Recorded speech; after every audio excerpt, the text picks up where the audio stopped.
rostini aytsam, menga bu yangi yil bayrami sovg'asi bo'lib qoldi. Men umuman kutmaganman, faqat orzu qilib yurardik. Yoshligimizdan kecha ham sahnada aytdim.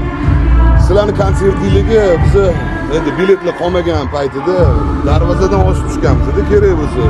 Qonlar chiqib, militsiya quvlagan, amallab tushganmiz. Nima bo'lgan taqdirda ham. Yaxshi niyat qilganman. Alhamdulillah, Allohim ortig'i bilan berdi. Birga afsonaviy Setora guruhi bilan qo'shiq kuyladik. Vashsi fariyadaman, mazza qildim. Muxlislar bu qo'shiqni Ravshan Sobirov bilan eshitishgan. O'zligidek chiqmasligidan, heyt bo'lishdan qo'rqmadingizmi? Allohga tavakkal.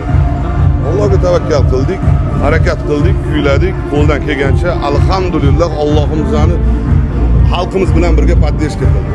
Biz xursandmiz.